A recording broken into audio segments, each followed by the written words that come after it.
Good morning, eighth graders. It is March 25th, 2020. I believe that's day 7 or 8 out of school for us. Hopefully, you're enjoying your time off and getting your work done and staying healthy and safe. Today's objectives, we're going to continue talking about the impacts of the war really quickly, and then I really want to get to the story of Thomas Jackson and his last days. You do have an assignment if and only if you did not finish the assignment yesterday, you need to go into Schoology and answer those 5 questions from the first 2 videos this week, Monday and Tuesday's videos, if that's not done. If you've already done it, then you're good. No assignment for today, for Wednesday. So we're going to go through some materials here, and I'm going to tell you a couple of stories and talk extensively about Thomas Jackson. Before we get there, we'll go back to this slide with inflation and prices.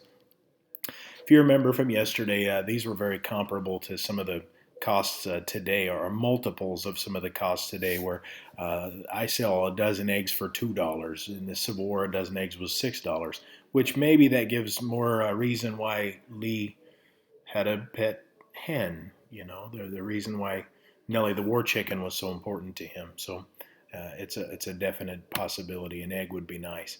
To give you some interesting facts, to rent a slave in Virginia or hire a slave for a month was $30, but a Confederate private was only paid $11. So the value of a human life kind of different. Um, Confederates' pay increased to $18 a month the next year, but because of sky high inflation, if eggs are $6 a dozen, it doesn't do you a whole lot of good to make $18 a month. Union privates were paid less, but stuff tended to be slightly less expensive in the North than it was in the South. So there's some other interesting facts on there that you can take a look at also.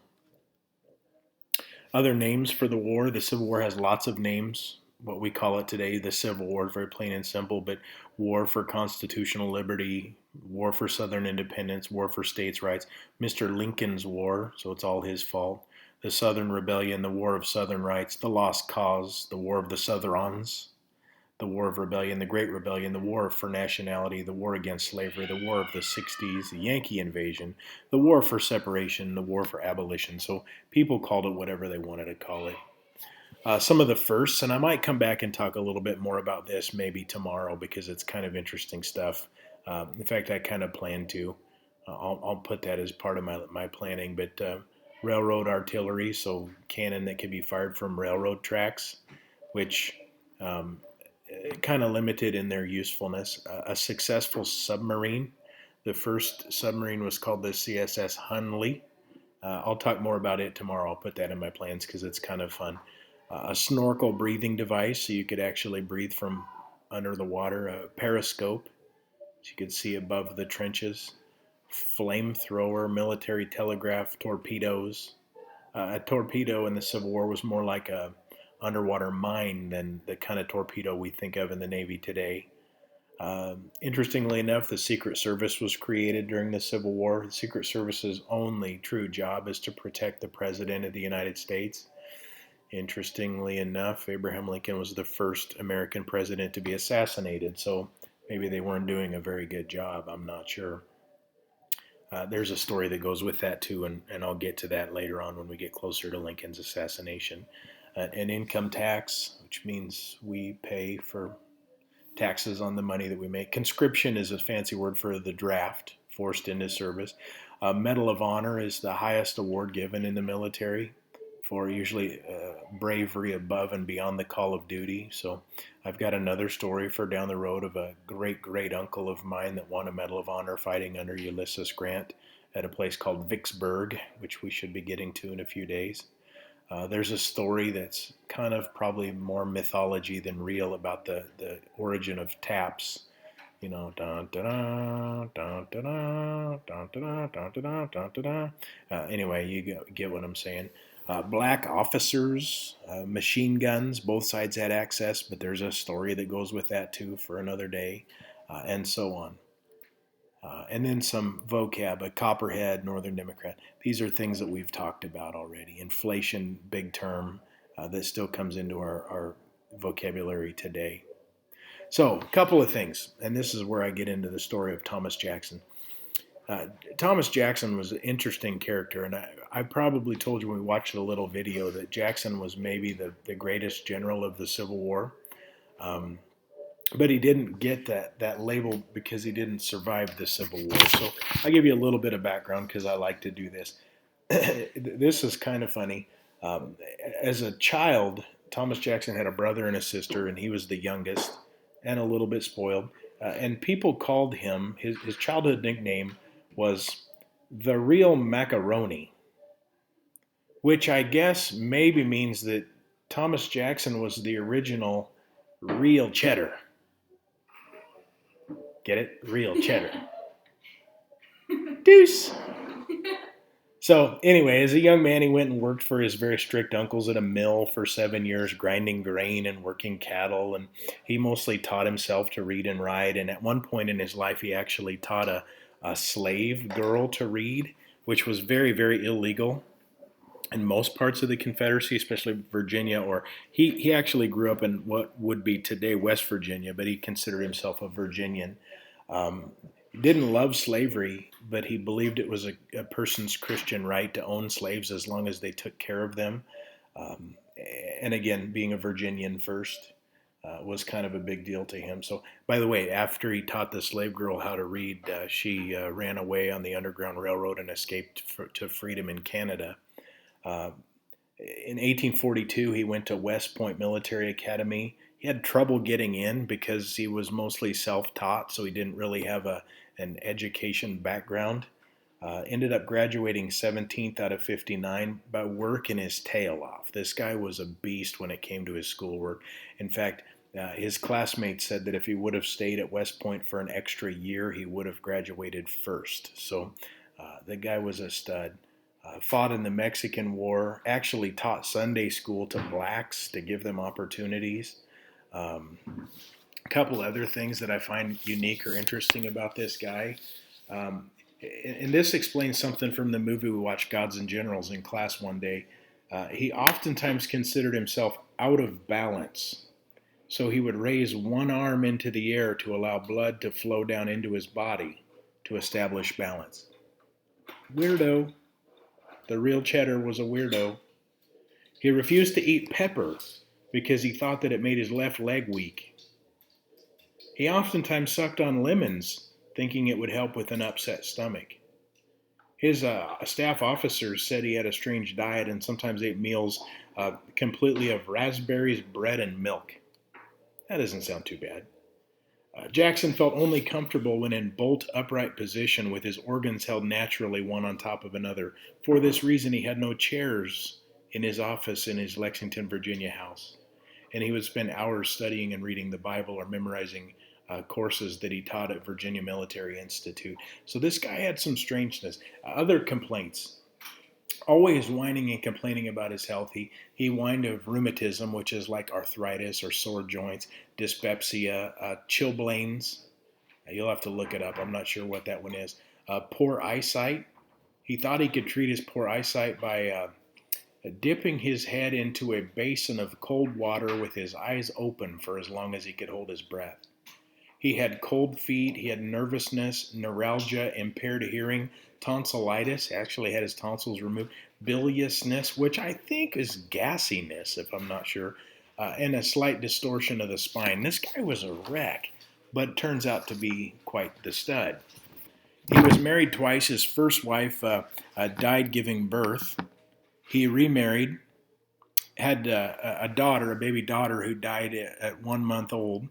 And had a second daughter who was born right before he died. So he did get to see his daughter. He learned about her birth from a letter from his wife, but he did get to see his daughter before he passed away. That's kind of a happy story. We got a bad guy here. This is a Confederate general, but you kind of get the feeling that you feel bad for him because of his story. So here's what goes down. He's fighting at a place called Chancellorsville. This is one time when Lee does invade the North. And Jackson has a stunning victory on the first day of fighting. Chancellorsville is going to take more than one day. He has a stunning victory in part because a courier, like a delivery boy, gave him some information about the federal lines, the Union lines. and he took advantage of that and got a big victory. So at the end of the day of fighting, and people didn't fight at night during the Civil War, at the end of the day at Chancellorsville, it was near darkness, kind of that time of day in between light and dark. He's out riding with a group of officers, kind of talking about what the next day's strategy might be. And as he's riding along, it's kind of difficult to see in the night. A group of infantry from North Carolina, led by a man named Major John Berry, saw them off in the distance and shouted, "Halt! Who goes there?" Before Jackson and his men could even respond, Major John Berry shouts out, "It's a damned Yankee trick!" And they open fire twice, 2 volleys of shot. Several of Jackson's men that were with him fell dead. Several of Jackson's horses, or the horses that were with them, were shot. There was a lot of lead flying through the air. Jackson took 2 bullets to his left arm and 1 to his right hand. That doesn't kill him, but by the time Major John Berry and his North Carolina infantry find out that it was Jackson and his men that they fired upon, it's too late. They run out with a stretcher to grab the guy as quickly as they can. They put him on the stretcher, and they're carrying him back to the Confederate lines to try to bring him to safety. Obviously, the camp is at an uproar at this point. They're in such a hurry to try to save Thomas Jackson's life because he's bleeding profusely. They dropped the stretcher twice. The guy falls off the stretcher, so nothing's going right for this guy. The next day, they decided to amputate his left arm. So he loses his left arm. And this is where Lee says the quote, "He has lost his left arm, but I have lost my right hand." I try to say that like I have a southern accent, but I really don't. You'll appreciate that, Audie. That means that Lee saw Jackson as his right-hand man, which means Jackson was kind of critically important to them, so especially to Lee. So he knew that he was going to be in a hurt now that he doesn't have Thomas Jackson anymore. So it kind of was a big deal. Jackson actually survives the amputation and is doing fairly well. They move him off to another place, a plantation about 7 miles away where they think he's safe, and he complains about soreness in his chest and tightness in his breathing.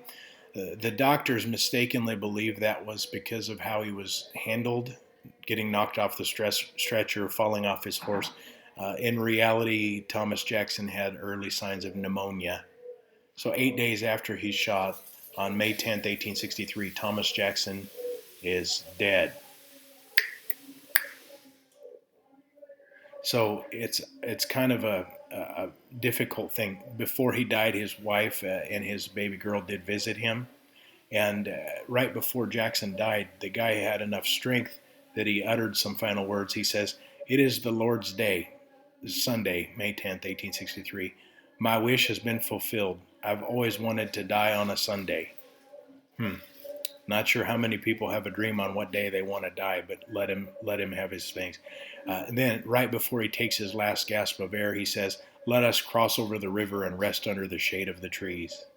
So Thomas Jackson, probably the greatest general of the Civil War, we'll never really know for sure, dies of a wound inflicted by his own men. Tragedy in any military. Real quick, we'll see this video.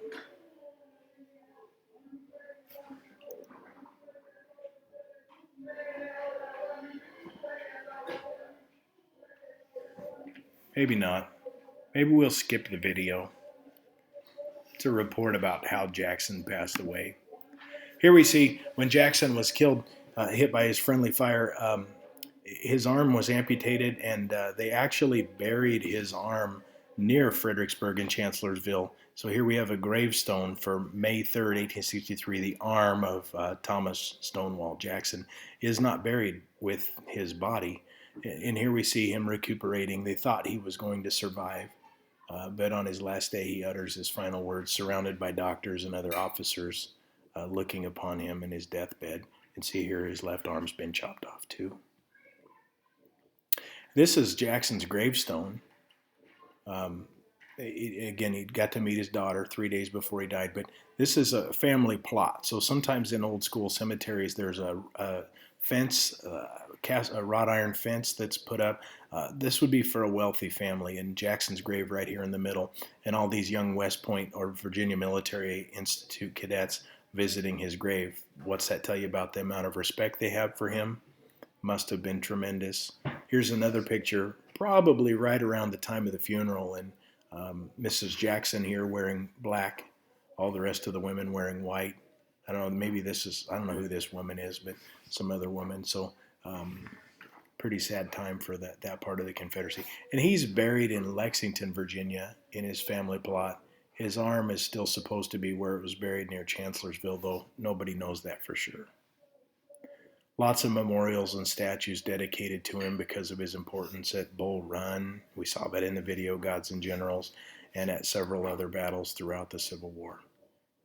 We will get to go back to some of the firsts of the Civil War on Thursday, so tomorrow, and then we'll talk about the Battle of Gettysburg and this guy here that General Meade, who I think kind of looks a little bit like Kermit the Frog. So no assignment for today, just watch the video, enjoy the rest of your day. It's supposed to be beautiful outside today, so get out and get some fresh air.